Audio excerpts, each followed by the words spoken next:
खबर दिन भर देखेंगे आप। मैं हूं आपके साथ आपका मेजबान रहीम अहमद खान। नजर डालेंगे देश और दुनिया की तमाम बड़ी खबरों पर। आगाज हेडलाइंस के साथ करेंगे। सुर्खियों को पेश करने में ताउन किया है डॉक्टर ऑर्थो ऑयल के साथ साथ डॉक्टर ऑर्थो कैप्सूल्स साथ लेना ना भूलें।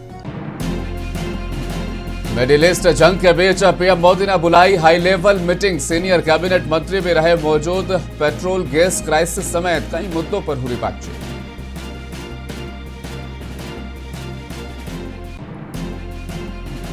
स्ट्रेट ऑफ हॉर्मुज पर भारत नहीं रहेगा डिपेंड। अमेरिका से एलपीजी सिलेंडर से लदा जहाज भारत पहुंचा। साथ ही रूस से पेट्रोल डीजल की भी आमद।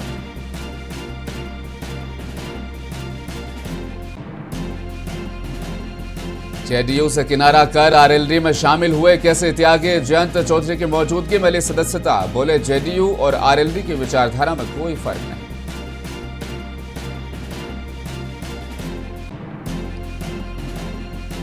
आलमी दुनिया को डराने लगी महायुद्ध की भयावह तस्वीरें। परमाणु प्लांट तक पहुंच गई बमबारी। रेडिएशन का बड़ा खतरा।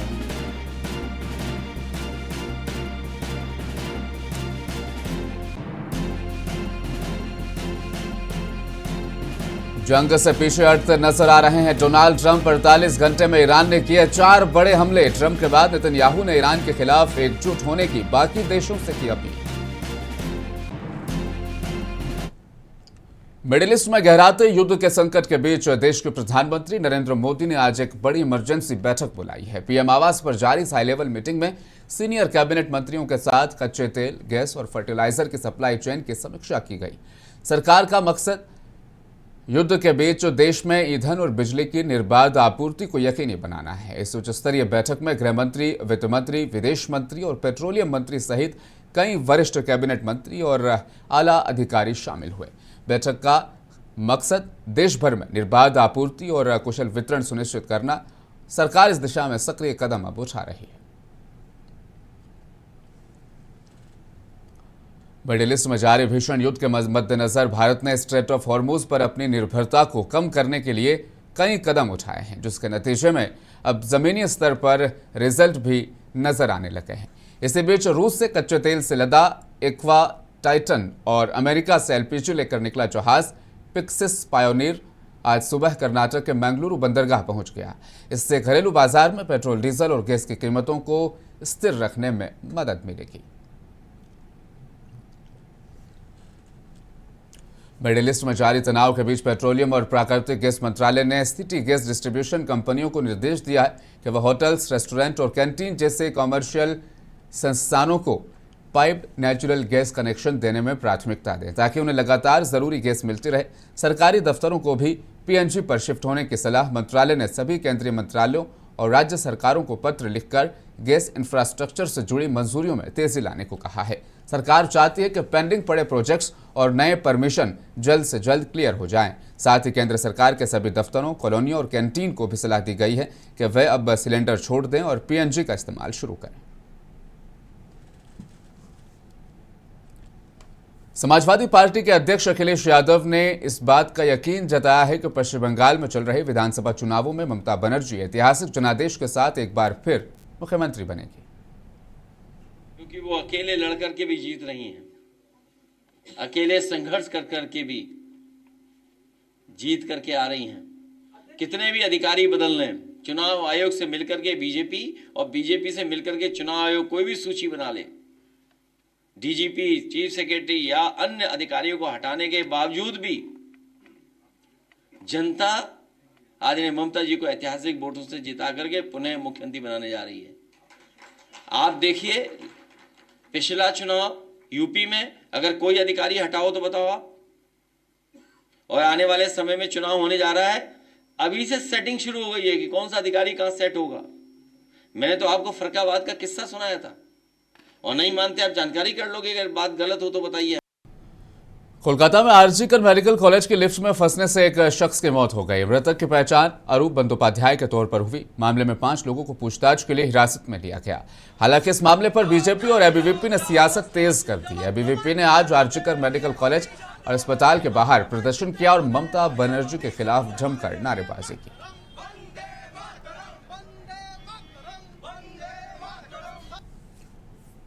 जनता दल यूनाइटेड यानी जेडीयू में सीएम नीतीश कुमार के बाद सबसे ज्यादा चर्चा केसी त्यागी की हुआ करती थी। नंबर 2 के लीडर वो कहलाया करते थे। हालांकि हाल ही में उन्होंने जेडीयू से इस्तीफा दिया था और अब किशन चंद त्यागी यानी केसी त्यागी आरएलडी में शामिल हो गए हैं। आज राजधानी दिल्ली में आरएलडी के अध्यक्ष चौधरी जयंत सिंह ने उन्हें सदस्यता दिलवाई। 9वीं लोकसभा में हापुड़ गाजियाबाद के सांसद रह चुके केसी त्यागी पिछले 26 सालों से जनता दल यूनाइटेड का हिस्सा थे। उनके आरएलडी में आने से वेस्ट यूपी की कई सीटों पर समीकरण बदल सकते हैं। केसी त्यागी ने कहा कि राष्ट्रीय लोकदल और जेडीयू में कोई फर्क नहीं, दोनों पार्टियों के चिंतन के केंद्र चौधरी चरण सिंह, डॉक्टर राम मनोहर लोहिया और कर्पूरी ठाकुर रहे हैं और इस पर कोई विवाद नहीं।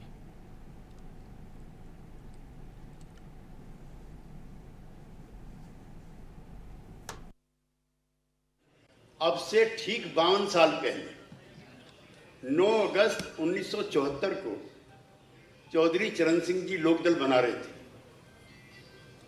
अब यशवीर जी और त्रिलोक जी रहे हो बाकी उस समय के लोकदल में भी शायद कम लोग। मैं उस मंच पर उनके साथ विराजमान था। चौधरी साहब के साथ कौन कौन थे?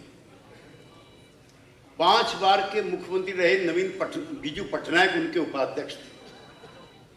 महारानी जयपुर गायत्री देवी और पीलू मोदी उनके जनरल सेक्रेटरी थे।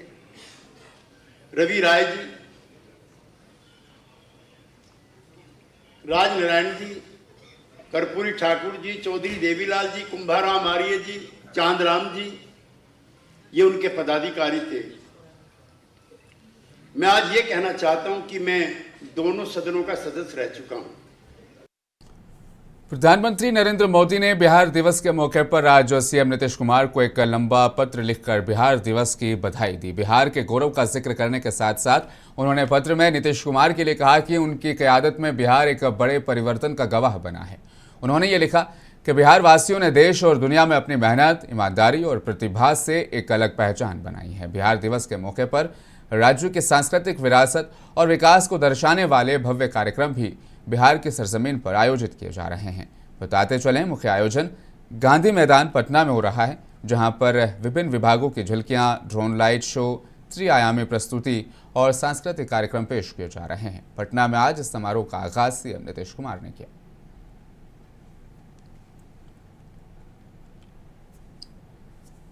बिहार का अगला मुख्यमंत्री कौन होगा, इस बात को लेकर सबसे टॉप पर किसी का नाम चल रहा है तो वो सम्राट चौधरी हैं। वर्तमान में बिहार के डिप्टी सीएम हैं और गृह विभाग की जिम्मेदारी भी उन्हीं के पास है। नीतीश कुमार के बाद अगला मुख्यमंत्री कौन होगा, इस पर केंद्रीय मंत्री चिराग पासवान ने कहा, लगभग सभी विचार विमर्श पूरा हो चुका है, जल्द इस बात का ऐलान किया जाएगा।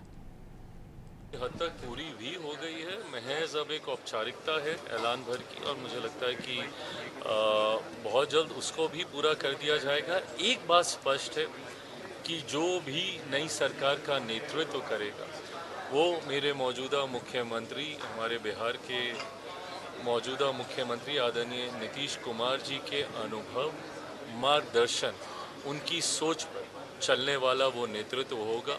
एनडीए उतनी ही एकजुटता के साथ, एनडीए के 5 घटक दल उतनी ही एकता के साथ नए नेतृत्व का भी समर्थन करके बिहार को विकसित राज्य बनाने की सोच को आगे लेकर बढ़ने का कार्य करें। जैसा मैंने कहा कि गठबंधन के भीतर ये बातें चल रही हैं और मैं हमेशा इस बात का पक्षधर रहा हूँ कि जब तक गठबंधन की बातचीत औपचारिक तौर पर सार्वजनिक ना हो उसके ऊपर चर्चा नहीं करनी चाहिए। पर मुझे लगता है कि बहुत जल्द नाम की घोषणा। दिल्ली एमसीडी की स्थायी समिति के अध्यक्ष द्वारा चांदनी चौक पर अचानक निरीक्षण किया गया। इसके बाद आम आदमी पार्टी के नेता सौरभ भारद्वाज ने प्रेस कॉन्फ्रेंस की और इस निरीक्षण को लेकर कई सवाल उठाए। उन्होंने कहा, अवैध शराब बिक्री को लेकर दिल्ली पुलिस पर जो गंभीर इल्जाम लग रहे हैं उसकी वजह से इस निरीक्षण को रोका गया। सरकार को इस पर जवाब देना चाहिए। मीडिया पे एक वीडियो वायरल है। वीडियो भारतीय जनता पार्टी की एमसीडी की स्टैंडिंग कमेटी की अध्यक्षा सत्या शर्मा का है।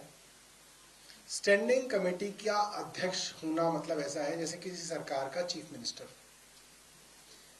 एमसीडी के अंदर स्टैंडिंग कमेटी का अध्यक्ष मुख्यमंत्री की तरह होता है और मेयर जो है वो स्पीकर की तरह होता है। तो जिसके पास पूरी की पूरी एमसीडी चलाने की शक्तियां संविधान ने दी, उस एमसीडी की स्टैंडिंग कमेटी की करंट चेयरपर्सन सत्या शर्मा ने अपनी ही सरकार की दिल्ली पुलिस पर बहुत गंभीर आरोप लगाए हैं। मुझे नहीं लगता कि पिछले कई दशकों में ऐसा स्ट्रेट आरोप, सीधा आरोप उन्होंने अपनी सरकार की दिल्ली पुलिस पे लगाए हैं। मामला है चांदनी चौक का, पुरानी दिल्ली रेलवे स्टेशन का। स्टेशन के बिल्कुल सामने खुल्लम खुल्ला चारपाई पे ढककर अवैध शराब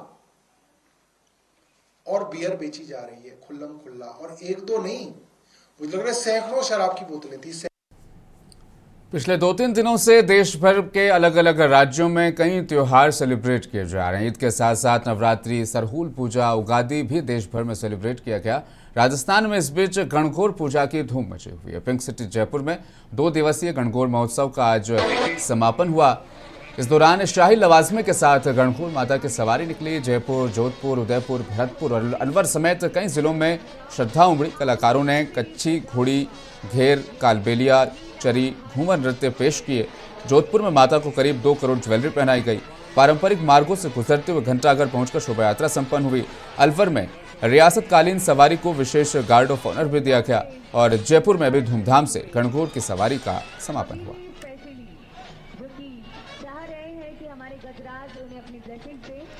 तो देखिए ये आगे की तरफ बढ़ेंगे, उनका आना ही ब्लेसिंग है। मैं रिक्वेस्ट करूंगी कि आप सब आगे की तरफ अग्रसर ना हो।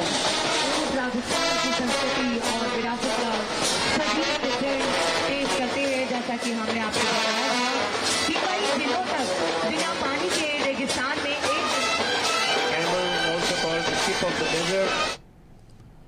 राजस्थान के जैसलमेर जिले में बेमौसम बारिश ने किसानों की मुश्किलों को बढ़ा दिया है। दरअसल बेमौसम बारिश ने किसानों की मेहनत पर पानी ही फेर दिया। जहां एक और मौसम में ठंडक आई तो वहीं दूसरी तरफ बारिश ने रबी की फसलों को भारी नुकसान पहुंचाया। खेतों में कटी हुई फसलें भीगकर खराब हो गई, किसानों का नुकसान हुआ है। देखिए ये रिपोर्ट। राजस्थान के जैसलमेर में बेमौसम बारिश ने किसानों को भारी संकट में डाल दिया है। पश्चिमी विक्षोभ के कारण अचानक बारिश से पोखरण और रामगढ़ जैसे इलाकों के खेतों में पानी भर गया है। कटी हुई और खुले में रखी रबी की फसलें बर्बाद हो गई हैं। गेहूं, चना, जौ, जीरा और इसबगोल की फसलें या तो पानी में भीग गई हैं या बह गई हैं। कई किसानों का कहना है कि बेमौसम बारिश में उनकी लगभग पूरी फसल बर्बाद हो गई है। भाई इस सब में तो 100% नुकसान हो गया। खड़ी इस सब में तो जीरे में 25% जीरा बचा है और उसका वजन कम हो गया, क्वालिटी कम हो गई। अब लेबर नहीं मिल रही और आज और बारिश आ गई तो एक पैसा भी नहीं बटेगा हमको। कर्जा लेके किया था काम, अब लेबर को पैसा देने के लिए नहीं, कहाँ से लाए। इस बार धान भी बढ़िया हुआ था, लेकिन बेमॉनसून की बरसात के कारण ये हमारी पूरी फसल नष्ट हो चुकी है। अब इसमें हमने जो ब्याज के पैसे वो लिए थे और जो भी काश्तकारों का कर्जा है और कृषा भी रखा हुआ है उसका भी कर्जा है। अब ये तो नुकसान, अब आप बोल रहे हो नुकसान हुआ, नुकसान क्या, हम तो रोड बर्बाद हो गया। किसान सरकार से नुकसान की भरपाई और कर्ज चुकाने के लिए मुआवजा देने की गुहार लगा रहे हैं। बहुत भारी सब नुकसान हुआ है। 50 किलो सब बोया था 100 बीघा में, सारा का सारा नुकसान बेमौसम की बारिश में देख लो, चारों साइड पूरा नुकसान ही नुकसान हो गया। 1% भी नहीं बचा है इसमें। क्या मांग करेंगे सरकार से? सरकार से यही मांग रखी है कि जो पैसा काश्तकारों ने उधार लेके ये बुआई की थी उसमें 1% में सब नुकसान हो गया। उनके सरकार से यही निवेदन कि इनकी भरपाई करे, यही उम्मीद है सरकार से। जैसलमेर में फसल बर्बाद होने और कर्ज बढ़ने से परेशान किसानों को उम्मीद है कि सरकार जल्द इस मामले में दखल देगी और उनकी परेशानियां दूर करेगी। राजस्थान के इजराइल और ईरान के बीच चल रहा युद्ध अब परमाणु ठिकानों तक पहुंच गया है। नातांज पर इजरायली हमले के बाद ईरान ने जबरदस्त पलटवार किया। इजरायली सेना ने तस्दीक की है कि शनिवार को ईरान द्वारा दागी गई बैलिस्टिक मिसाइलों ने इजराइल के अराद और डिमोना शहर पर हमले कर दिए। गौर करने वाली बात यह है कि डिमोना शहर में इजराइल का अत्यंत संवेदनशील परमाणु अनुसंधान केंद्र भी है। इजराइल की आपातकालीन चिकित्सा सेवा मैगन डेविड यानी MDA के मुताबिक हमले के फौरी बाद उनकी टीमें राहत कार्य में जुट गई है। डिमोना के कई हिस्सों में लगभग 100 से ज्यादा लोग जख्मी हुए हैं। इस बात की तस्दीक इजराइल के विदेश मंत्रालय ने भी की। उसका एक वीडियो भी वायरल हो रहा है जिसमें ईरानी मिसाइल डिमोना में एक जगह पर गिरती हुई नजर आ रही है। अधिकांश लोग मिसाइल के छर्रों बंकरों की ओर भागते समय गिरने के चलते घायल हुए।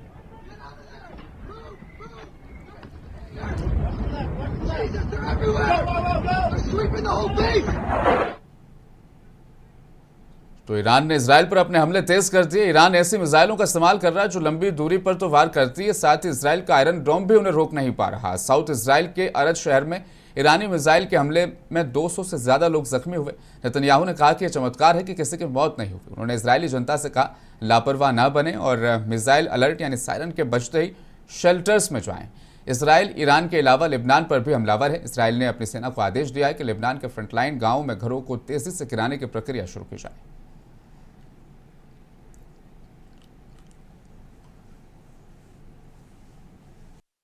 Why Iran is the enemy of civilization and the enemy and the danger to the entire world, you got it in the last 48 hours. In the last 48 hours, they fired a terror weapon on civilians, on children. There's a children's nursery here. There's an old person's home here. Civilians, families, they fire terror weapons on civilians. And often they use cluster bombs, which are forbidden by international law. The second thing that they did is that they fired on Jerusalem right next to the holy places. They sent ballistic missiles that could have destroyed the Church of the Holy Sepulchre, the Al-Aqsa Mosque, and the Western Wall. The three holiest sites to the three monotheistic religions, they don't care. They're firing on everyone. The third thing they did is they fired in intercontinental ballistic missiles 4,000 kilometers right into Diego Garcia, the American-British base. They can reach now with these ballistic missiles everywhere in Europe, almost everywhere in Europe. I've been warning that for years. The fourth thing that they did is that they shut down the important maritime strait of Hormuz, trying to blackmail the world with oil terror blackmail. Fourth thing. America Israel versus Iran war अब चौथे हफ्ते में दाखिल हो चुकी है और ये तेजी से वैश्विक स्तर पर फैल रही है। इजरायली अधिकारियों ने बताया कि ईरान ने पहली बार लंबी दूरी के बैलिस्टिक मिसाइलों का इस्तेमाल किया जिससे मिडिल ईस्ट से बाहर हमलों का खतरा बढ़ गया है। इसके बाद ईरान ने वाकई ऐसा ही करते हुए ब्रिटेन में मौजूद अमेरिकी बेस को निशाना बनाया। ईरान ने यह हमला डिएगो गार्सिया एयरबेस पर किया जिससे ये पता चल रहा है कि ईरान 4000 किलोमीटर दूर भी हमले कर सकता है। वॉल स्ट्रीट जर्नल की रिपोर्ट के मुताबिक ईरानी इलाके से लगभग 4000 किलोमीटर दूर स्थित इस ठिकाने पर यह अब तक का सबसे बड़ा और खतरनाक हमला है। हालांकि अमेरिकी अधिकारियों ने तस्दीक की है कि ईरान की ओर से दागी गई दोनों मिसाइलों को हवा में ही मार गिराया है।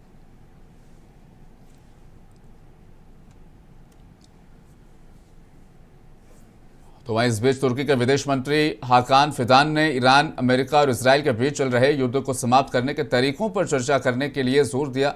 उन्होंने कई नेताओं से फोन पर बातचीत की। ये जानकारी रविवार को एक तुर्की एम्बेसडर ने रॉयटर्स को दी।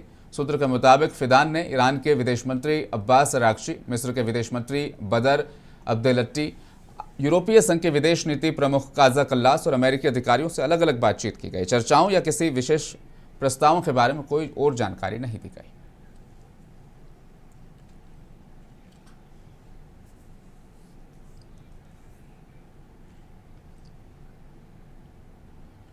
ईरान की IRGC ने चेतावनी दी है कि अगर अमेरिका देश के ऊर्जा बुनियादी ढांचे पर हमले करता है तो हॉर्मुज को पूरी तरह से बंद कर दिया जाएगा, जिससे खाड़ी में तनाव बढ़ गया है।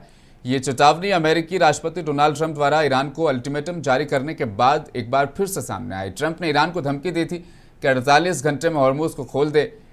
महत्वपूर्ण तेल परिवहन मार्ग स्ट्रेट ऑफ हॉर्मुज को खोलना जरूरी है। बिजली संयंत्रों पर हमला का वरना वो सामना करने के लिए तैयार रहे।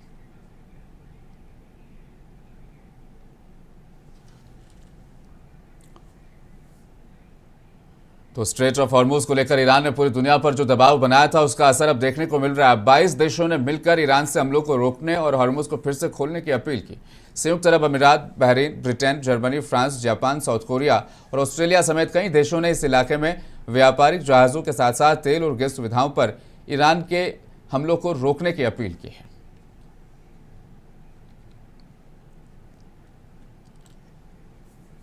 ईरान की मीडिया का दावा है कि F-15 फाइटर जेट को हॉर्मुज आइलैंड के पास उन्होंने मार गिराया है। खबर है कि खबर के मुताबिक जेट दुश्मन का था और दक्षिणी इलाके के ऊपर उड़ रहा था। ईरान की एयर डिफेंस सिस्टम ने जमीन से मिसाइल दागकर इस विमान को निशाना बनाया। सरकारी चैनल प्रेस टीवी ने भी इस घटना की बात कही है और एक वीडियो भी दिखाया है जिसमें जेट गिरता नजर आ रहा है। हालांकि अमेरिका या इजराइल की ओर से इस दावे की तस्दीक नहीं की गई। ईरान के साथ चल रहे युद्ध में अमेरिका और इजराइल को भारी नुकसान हुआ है। सिर्फ 21 दिनों में दोनों देशों के 28 से ज्यादा विमान और कई महंगे सैन्य सिस्टम ईरान ने तबाह बर्बाद कर दी। ईरान ने दावा किया है कि उसने कम से कम 17 एयरक्राफ्ट को मार गिराया है।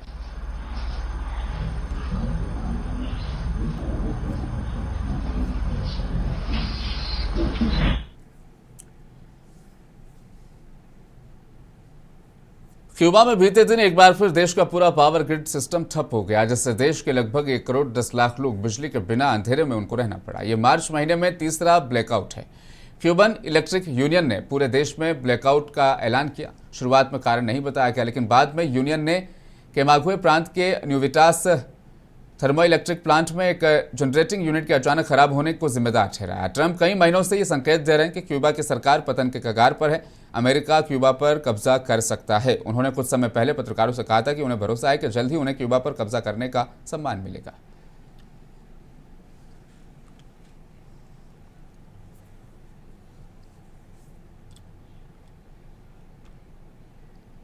खबर दिन भर में आज के लिए फिलहाल इतना ही। लूंगा इजाजत, बने रहें मुंसिफ टीवी के साथ।